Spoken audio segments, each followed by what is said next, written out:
Hello, it's Brian Rezny, President of Rezny Wealth Management, bringing you an important update about the economy and the investment market. GDP, gross domestic product, for the first quarter came in really at a moderate 3.2%. Real GDP for the first quarter 2024, up from 2.9% in February. So basically, the GDP has grown in the U.S. economy. I've talked about this at the beginning of the year that we expect somewhere between 2.5% to 3% GDP growth in the U.S., and we're on track to do that. Inflation, despite high interest rates that we currently have, inflation remained mildly stubborn in the first quarter. Again, we're seeing that abate over the rolling quarters ahead. The stock market performance, stocks soared with an impressive return of around 10% first quarter 2024. Total return for the past 12 months reached over 30%. Technology stocks, especially those tied to artificial intelligence, AI, led the rally.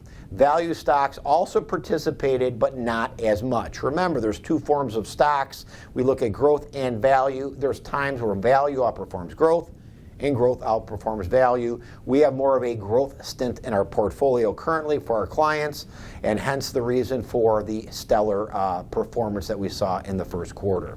The bond market, generally speaking, is facing some headwinds due to the prospect of really the Federal Reserve delaying rates until maybe mid-year. I talked about reducing rates earlier.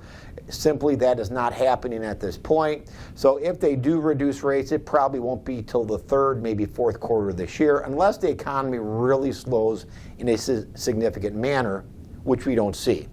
Economic expectations for investors, really soft landing. So we're not looking for a recession this year, and we're really not looking for a recession next year. Now, that may change as we progress further into 2024, but the economy is in full vigor. The consumer is spending overall.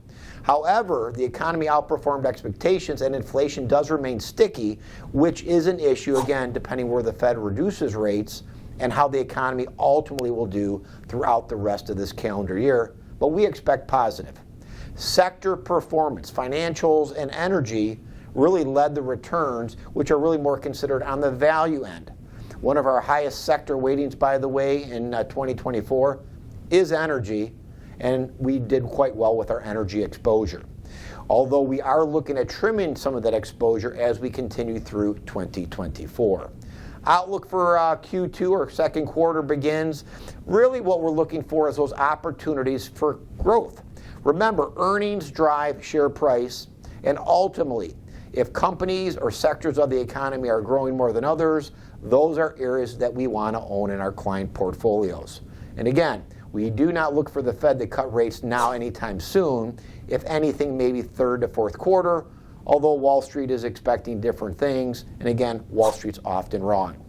Federal rate cuts expected, as I talked about, have shifted substantially over the quarters. And originally, when this year started, they were looking for rate cuts of maybe 6 to 7. And really, at this point, a lot of the so-called experts are looking for maybe rate cuts of 1 to 2. Again, depending on what happens with the economy, if growth actually does slow a little bit more than we anticipate, then there could be more rate cuts happening in that third and fourth quarter. Overall, the U.S. economy demonstrated resilience. The consumer is out spending money. And again, I know a lot of clients are going to say, yeah, but there's a lot of national debt. The consumers have record credit card debt. Realistically, folks, the U.S. has had massive debt for 10, 20, 30 years. I know it's growing. I don't like it, but it's a reality. The consumer has also built up debt over the last 10, 20, 30 years. I personally carry very little debt. Most of our clients carry very little debt. And at the end of the day, you have to run your financial life the way you want to run it. I believe in less debt, or at least cheap debt, if you actually have to take on debt. But the consumer in the U.S. is a spender. Other consumers around the world in developed nations are also spenders. So again, these are net positives. As long as the consumer has a job, and again, the job market has been very strong, and unemployment, of course, we're not seeing uptick in unemployment really much at all. As long as the consumer is working and has a job, they're going to continue to spend. So we expect greener pastures as we continue through the rest of this year. As I always repeat to our clients, expect volatility. We will get a 10 to 12% pullback sometime in 2024. It happens every single year, and it doesn't mean that you've lost money for the year. It means you have that temporary setback till we move to higher ground. We had a 5% pullback a few weeks back that's already recouped its loss. And again, if you have questions about your portfolio, if you have any concerns, please call the office. Let's schedule a review. If you have friends or family members who need a quality, fee-only fiduciary money management firm, give our office a call. We appreciate your referrals and your business. Have a safe and profitable day.